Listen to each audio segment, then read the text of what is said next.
Les entretiens des patriotes, bonjour à tous, heureux de vous retrouver. Gabriel Attal, itinéraire d'un pistonné. CNews, les raisons de la chute. Avant de traiter ces informations et beaucoup d'autres, vous connaissez la coutume sur cette chaîne, je commence toujours mon entretien par remercier ceux qui m'ont permis justement de le produire, car ils m'ont financé à l'aider, merci rémunérateur. Et aujourd'hui sont à l'honneur des fidèles parmi les fidèles, Franz Ambrosch, Pascal Béard, Pharisme, Vénus de Milo, oui, Récha, Sophie Bray, Edwige Duff, Philippe Bohen et Scorpion. Merci à eux du fond du cœur. Et puis je tenais à vous remercier pour votre soutien incroyable. Oui, il faut aider la réinformation en ces temps de très graves menaces sur la liberté d'expression. Comment faire ? Eh bien, c'est simple, il suffit de lever le petit pouce, écrire de gentils messages, diffuser sur d'autres réseaux sociaux et puis surtout, n'oubliez pas d'activer votre cloche notification. Merci à tous. Amnésie. Comment on peut être une nation qui rebâtit Notre-Dame en 5 ans et avoir un état aussi mauvais et déconnecté depuis 9 ans ? Ce dessin résume le premier dossier que j'ai développé dans mon entretien d'hier. Et vous connaissez la meilleure ? J'ai été attaqué pour fake news. Oui, des prix Nobel m'ont affirmé que le poudré est en parfaite santé et qu'il n'était pas du tout amnésique. Bon, à chaque fois que je suis ironique, faut-il qu'apparaisse à l'écran un panneau « Attention, humour » pour tous les crétins macronards ? Car là encore, je vais développer ma blague. Il est vraiment amnésique, le poudré. Et oui, c'est le même Emmanuel Macron qui voulait fermer 14 réacteurs et qui a fermé Fessenheim. Ils ont de gros problèmes de mémoire. Prenez également Édouard Philippe. Édouard Philippe ne se souvient plus qu'il a été Premier ministre d'Emmanuel Macron et qu'il a été la pire chose que la France ait connue en 2 siècles d'histoire. Après le perturbé Damien, bien entendu. Et c'est ainsi que nous voyons défiler sur les plateaux de télévision tous ces macronards, de véritables agneaux qui viennent de naître, des créatures fragiles et innocentes. Ils sont responsables de rien. Soros, l'Union européenne, la corruption, leur complicité avec Emmanuel Macron, ils ne se souviennent de rien. Une épidémie d'amnésie. Prenez Amélie de Montmachin. J'ai attribué une mission de conseil à BCG Consulting de 358 000 €, société où mon mari est cadre dirigeant. Je vais défendre le gouvernement dans le scandale McKinsey. J'ai mis en place et j'ai fait voter le pire budget de la Ve République. Eh bien, je viens à la télévision française donner des leçons d'équilibre budgétaire. Non mais trop, c'est trop. Mais la palme revient à Gabriel Attal. Il vient pleurnicher sur TF1 sur son enfance difficile et clamer sa passion torride pour Stéphane Séjourné. Non, ce n'est pas du Gorafi. C'est l'amour de ma vie. La déclaration de Gabriel Attal à son compagnon Stéphane Séjourné sur TF1.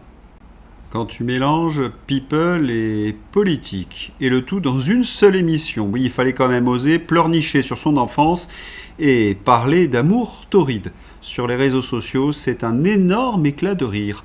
La triste vie de Gabriel Attal. Urgent après Princesse Sarah, l'enfance malheureuse de Gabriel Attal, adaptée en manga. Et ne ratez pas le tome 2, oui, de la triste vie de Gabriel Attal et de Stéphane Séjourné.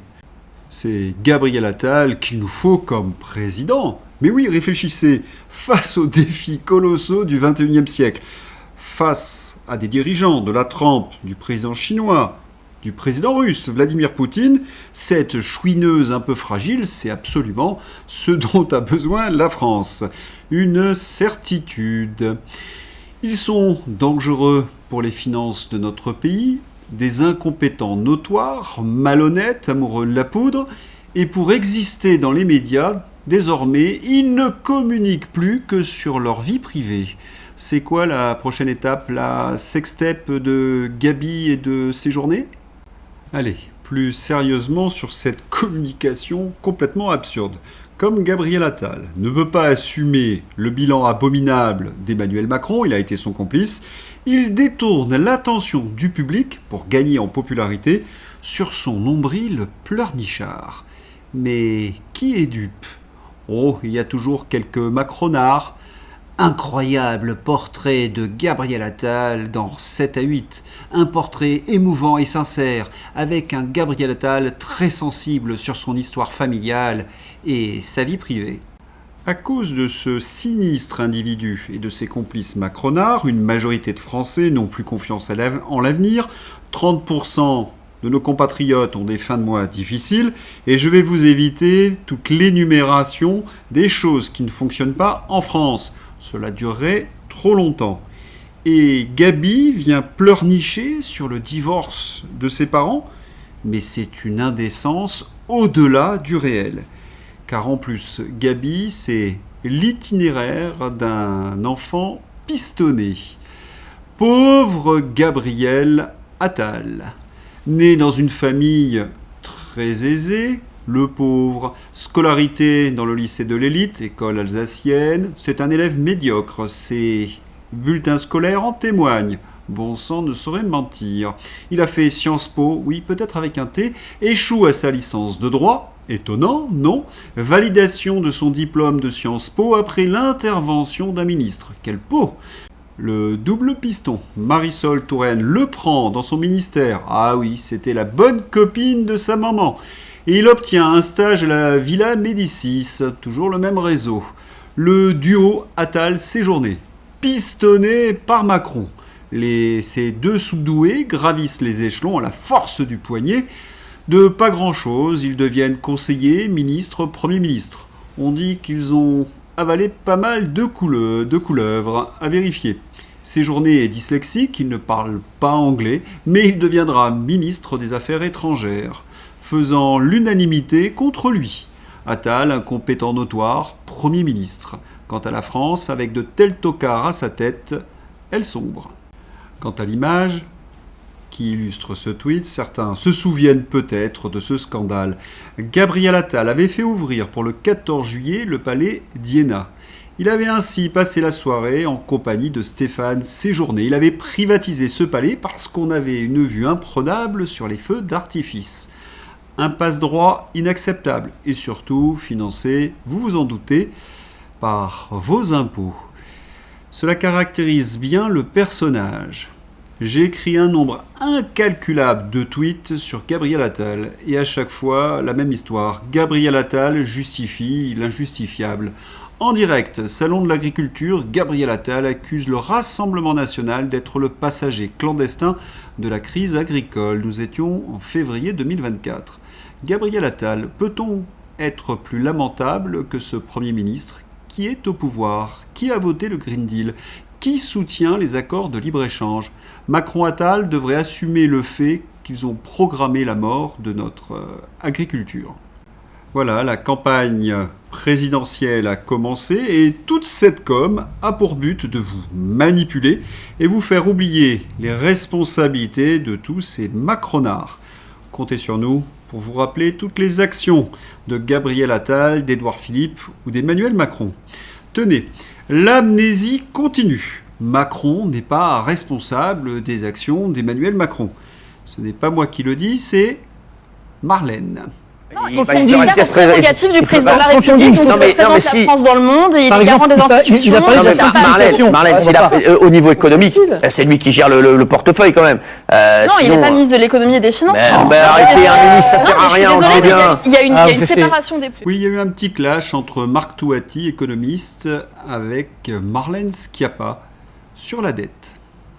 Marlène, quand même, c'est pas la salade la plus fraîche du frigo. Il faut oser ce type de mensonge et de reniement en direct. Il y a comme une forme de rage chez elle, l'art de nous prendre pour des abrutis sans mémoire. Ce sont ces journalistes, ces politiques, cette Schiappa, qui nous ont vendu l'hyper-président Macron, le maître des horloges, Jupiter.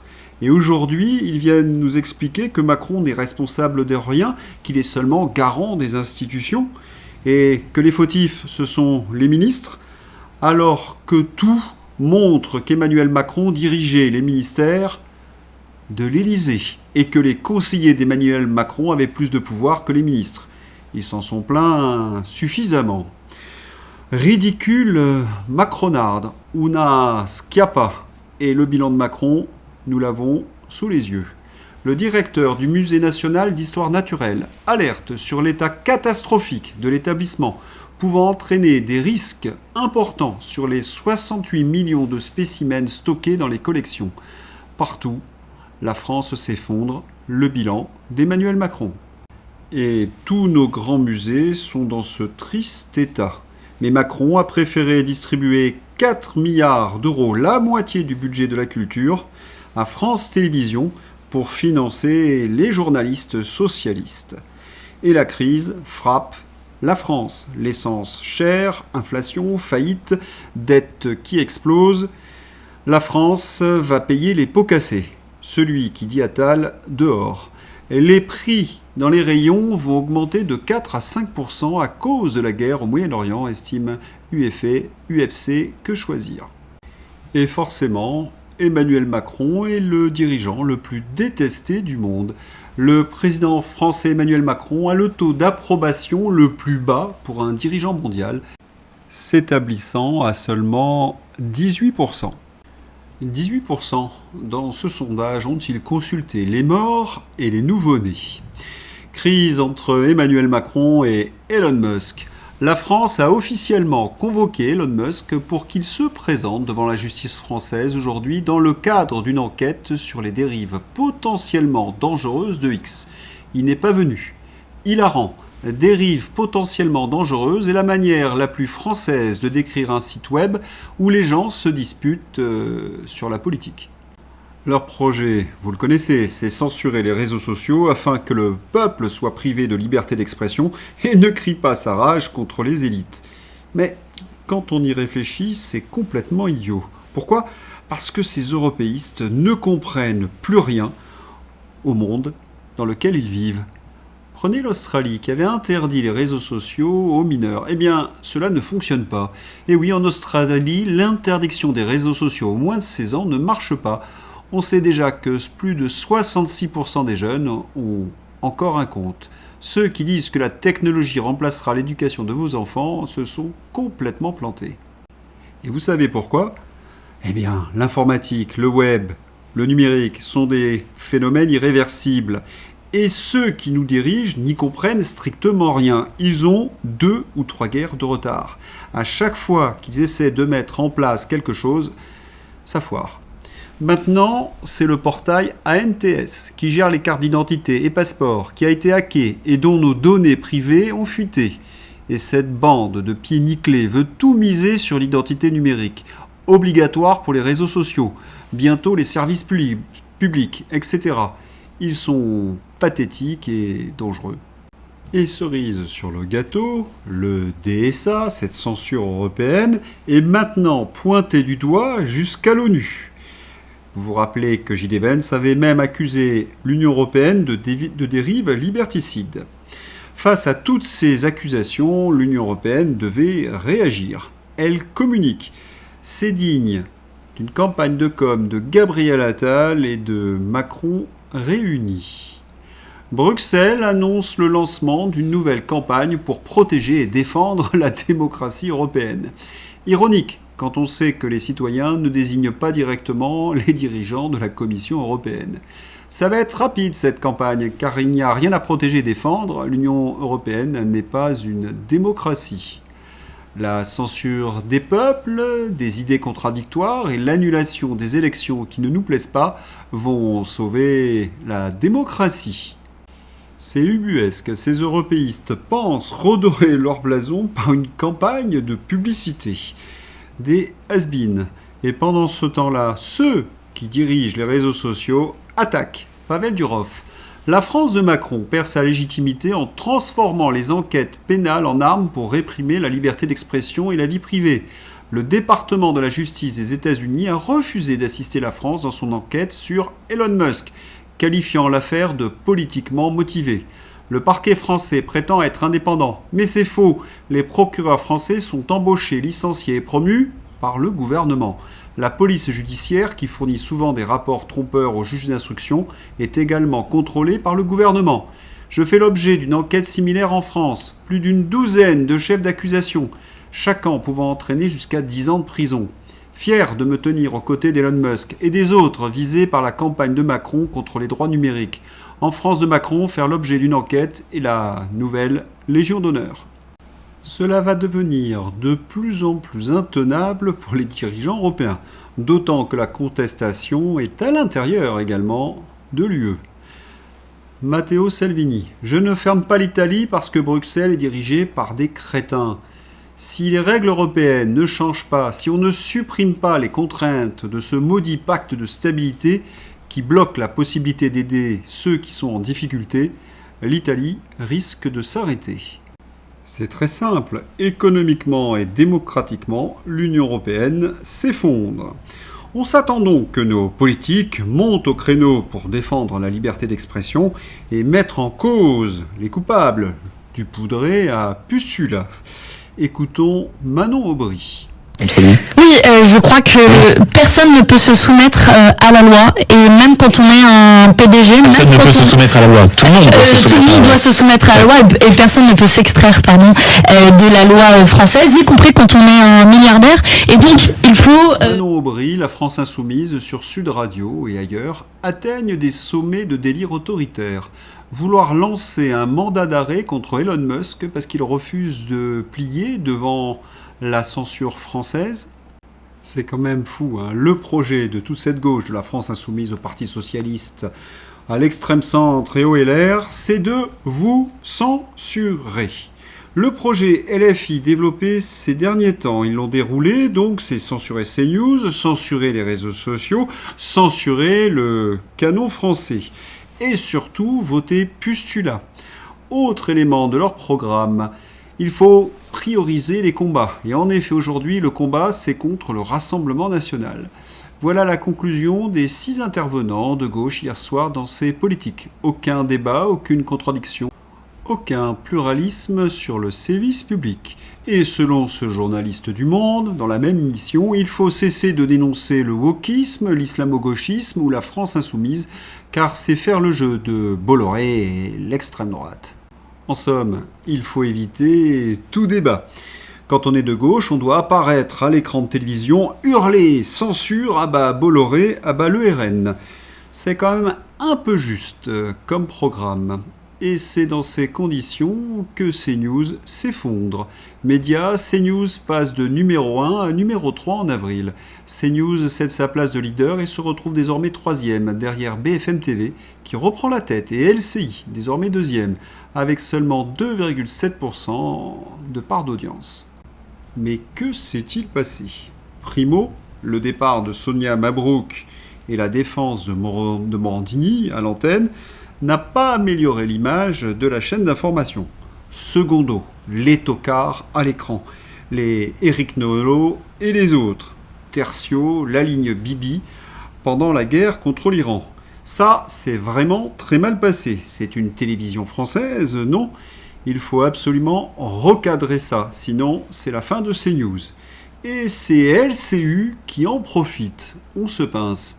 Il me fait sourire, donc ça va. Non, parce que ce qui me fait sourire, c'est que le Détroit était ouvert et que maintenant on est en train de galérer pour le fermer tellement il est clairvoyant, votre président. Mais je parle militaire, comme vous êtes là, on est sur la stratégie militaire. Arrêtez de me faire rire, il était ouvert avant février. Maintenant on est en train de déployer des moyens invraisemblables à $1 milliard par jour avec l'argent. Oui, c'est Richoud de Bruxelles qui fait son numéro.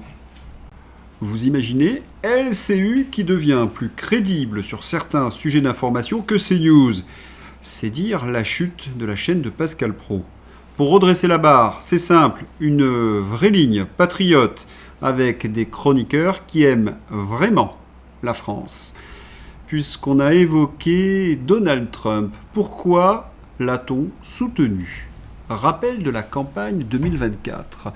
Le Biden-Kamala Harris contre Donald Trump. Biden-Kamala, bien, il revendiquait à l'époque le nouvel ordre mondial, la Bindenberg, selon mon jeu de mots, un atlantisme démocrate forcené. C'est ce qu'on désignait d'ailleurs par l'État profond. Trump, au contraire, pourfend l'État profond. c'est America First, MAGA. Biden, Kamala, c'est le wokisme, le progressisme, et les électeurs sont majoritairement des urbains, des bobos américains. Alors que Trump défendait une vision conservatrice, chrétienne. Il s'appuyait par exemple sur le très regretté Charlie Kirk. Et ses électeurs venaient de l'Amérique profonde, de l'Amérique périphérique. Biden a organisé la pandémie. Tous ces démocrates étaient des complices de Fauci, de l'OMS, de Bill Gates, de Pfizer. Trump a prétendu combattre le Big Pharma et l'OMS, et il avait comme soutien Robert Kennedy Jr.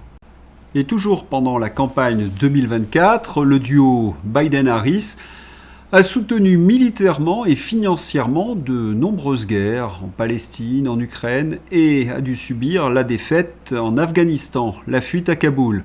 Trump, au contraire, se présentait comme l'homme de la paix, no war, et il prétendait régler le conflit en Ukraine en 24 heures. Il avait des soutiens comme Joe Kent, Tulsi Gabbard ou Tucker Carlson. Le duo Biden-Harris remettait en cause la liberté d'expression, l'amendement numéro 1. Ils voulaient censurer les réseaux sociaux. D'ailleurs, ils les ont censurés. On a beaucoup payé pendant cette période. Et les adversaires des démocrates étaient effacés, invisibilisés. Ils remettaient donc en cause l'amendement numéro 1 sur la liberté d'expression. Trump, au contraire, se voulait le champion de la liberté d'expression, le sauveur de l'amendement numéro 1, et il avait reçu le soutien d'Elon Musk. Vous vous rappelez également que sur le plan économique, Biden-Harris avait laissé filer les déficits, notamment parce qu'il fallait financer les guerres. Ils avaient aussi une très mauvaise gestion, les Biden Economics, une vraie catastrophe. Et en plus, ils ne luttaient pas contre l'immigration illégale.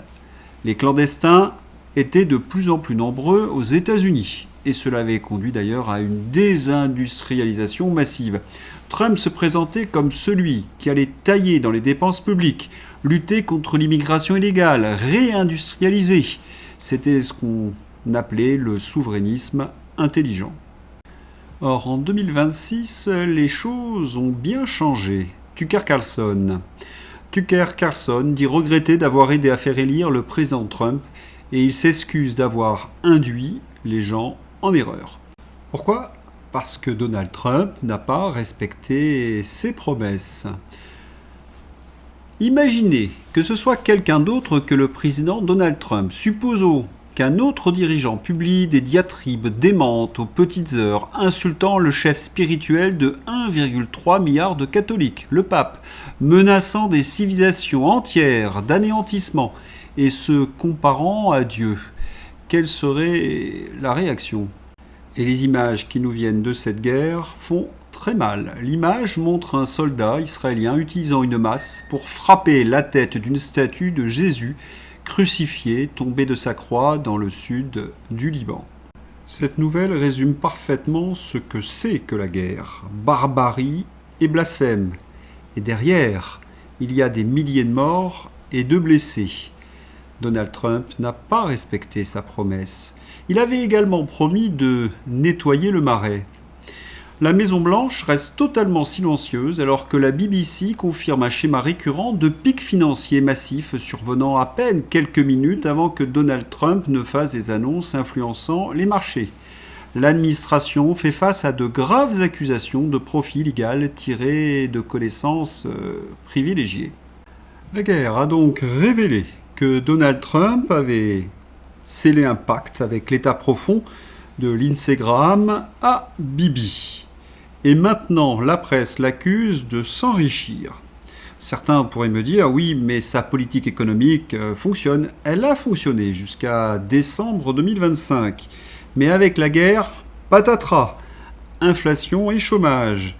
Et il y a cela. CNN, exactement 2 mois après que la Cour suprême a invalidé les tarifs douaniers les plus étendus du président Donald Trump, les importateurs américains, qui doivent recevoir 166 milliards de dollars de remboursement plus les intérêts, peuvent commencer à demander un remboursement. 2 mois après que la Cour suprême a invalidé les droits de douane les plus drastiques de Donald Trump, le gouvernement américain va devoir rembourser 166 milliards de dollars plus ses intérêts aux importateurs américains. C'est une catastrophe. Sur le plan diplomatique, Donald Trump a isolé les États-Unis. Le président chinois dit au prince héritier saoudien MBS que la Chine est prête à renforcer la coopération avec l'Arabie saoudite. Il faut être lucide, c'est la plus grosse défaite pour les États-Unis. Et il est impératif, pour des raisons économiques, que Donald Trump mette fin à cette guerre. Mais le fera-t-il ? Guerre en Iran, Donald Trump assure qu'un accord sera signé ce soir entre les États-Unis et l'Iran. Cela fait une dizaine de fois qu'il promet ce genre de choses. Régis Le Sommier, je crains que ce soit la copie quasi exacte du deal préparé sous la médiation d'Oman juste avant la guerre.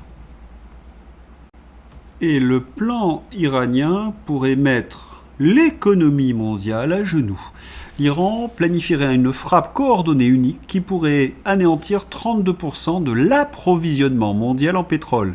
Les cibles, selon l'agence de presse Tarim, le pipeline de Yanbu en Arabie Saoudite, l'installation pétrolière de Fujairah aux Émirats Unis et surtout le détroit sur la mer Rouge.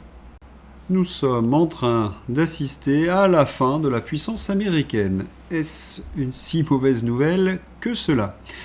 Angleterre, Starmer dans la tourmente. Sir Keir Starmer a admis qu'il avait induit le Parlement en erreur concernant l'échec de la vérification de Lord Mandelson, un horrible personnage qui agressait les enfants, mais a affirmé que c'était involontaire.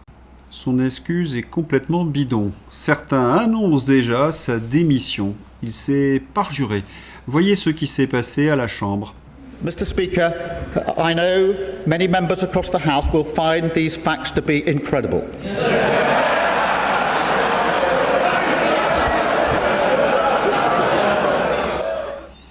Toute la Chambre vient de rire de Keir Starmer. Je sais que de nombreux membres dans toute la Chambre trouveront ces faits incroyables. Le Parlement mort de rire. Il a perdu toute crédibilité et vous avez vu son visage tendu.